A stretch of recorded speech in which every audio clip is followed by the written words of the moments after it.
pleasant happening. And that's what business is all about. Yep. When purchasing a company, how much qualitative analysis do you do versus quantitative analysis? And have you ever bought a company where the numbers told you not to? Those are the best buys. The question is whether have I ever bought a company where the numbers told me not to, and how much is qualitative and how much is quantitative. The best buys have been when the numbers almost tell you not to. I mean, because then you feel so strongly about the product, and not just the fact that you're getting a used cigar butt cheap, that it's compelling. I mean, I owned a windmill company at one time, so windmills are cigar butts, believe me. I bought it very cheap. I bought it at a third of working capital, and we made money out of it.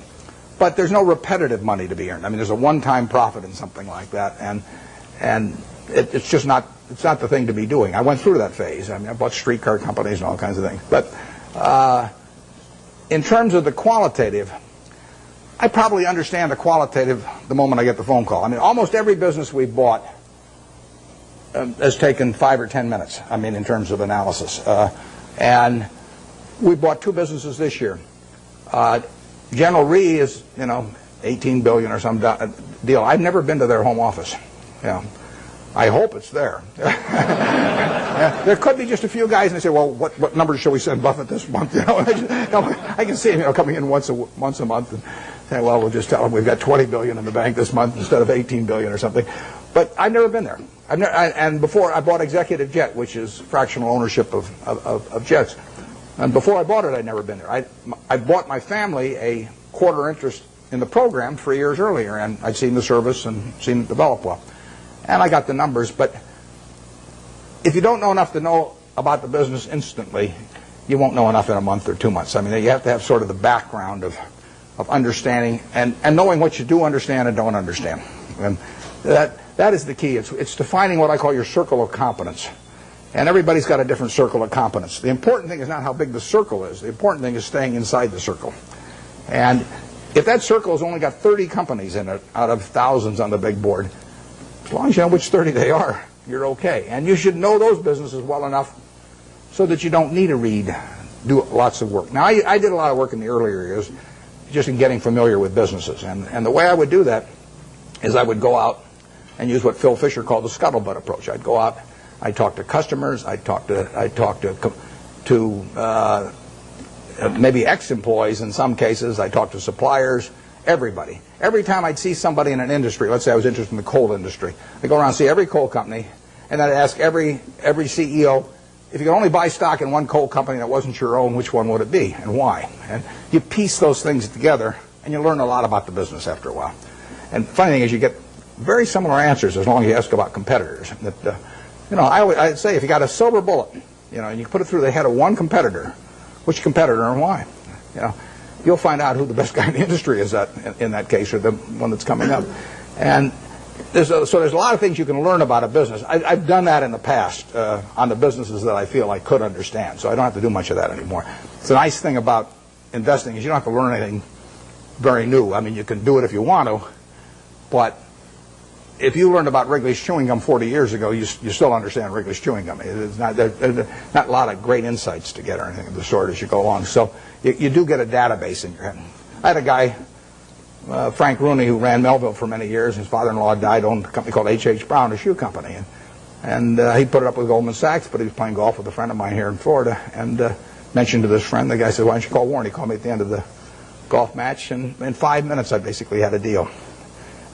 But I knew Frank, and I knew the kind of business, and I sort of knew the basic economics of a shoe business, and so I could buy it. And quantitatively, I got to decide what the price is. That's either yes or no. I mean, I don't fool around a lot with negotiations. So if they name a price that makes sense to me, I buy it. And if they don't, I was happy the day before, so I'll be happy the day after without owning it. Yeah. Drop in expectations in terms of future earnings and fourth quarter earnings. And in light of the fact that Coke has a lot of their profits coming in from outside the United States, how do you think the Asian crisis, so to speak, is going to affect Coke, and for that matter, the US economy in general? The question is about the Asian crisis and how it affects a company like Coke that recently announced that the earnings, actually they just announced their third quarter earnings, but a few weeks ago they tipped people off that they were going to be lower in the fourth quarter and so on. Well, basically I love it, but because the market for Coca-Cola products is going to grow far faster over the next 20 years internationally than it will in the United States. It'll grow in the United States on a per capita basis, but it's going to grow faster elsewhere. So the fact that it's going to be a tough period for, who knows, 3 months or 3 years, but it won't be tough for 20 years. I mean, people are still going to, they're going to work productively around the world, and they're going to find that this is a bargain product in terms of the portion of their working day that they have to give up in order to have one of these, or better yet, 5 of them a day, like I do. It's this is a product.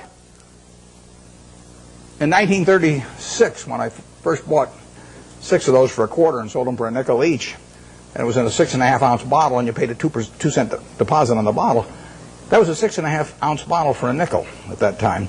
It's now a 12-ounce can, which if you buy it on weekends, or if you buy it in bigger quantities, so much money doesn't go to the packaging, I mean, you essentially can buy the 12 ounces for not much more than 20 cents. So you're paying not much more than twice the per ounce price of 1936. It is a product that's gotten cheaper and cheaper and cheaper in relative to people's earning power over the years, and which people love. In 200 countries, you have the per capita use going up every year for a product that's over 100 years old, and that dominates the market. I mean, it's unbelievable. One thing that people don't understand is one thing that makes this product, this is worth tens and tens of billions of dollars, is one simple fact about really all colas, but we'll call it Coca-Cola for the moment. It happens to be a name I like. Cola has no taste memory. You can drink one of these at 9 o'clock, 11 o'clock, 3 o'clock in the afternoon, 5 o'clock. The one at 5 o'clock will taste just as good to you as the one you drank early in the morning. You can't do that with cream soda, root beer, orange, grape, you name it. All of those things accumulate on you. Most foods and beverages accumulate on you. You get sick of them after a while. And if you eat, I mean, we get these people who go to work for us that seize candy, and we tell them they eat all the candy they want. And the first day they go crazy. But after a week, they're eating about the same amount they'd eat if they were buying it, because chocolate accumulates on, everything accumulates on. There is no taste memory to cola. And that means that you get people around the world that are heavy users that'll drink 5 a day, or Diet Coke, maybe 7 or 8 a day, or something of the sort. They'll never do that with other products. So you get this incredible per capita consumption. The average person in this part of the world, well, maybe a little north of here, drinks about 64 ounces of liquid a day.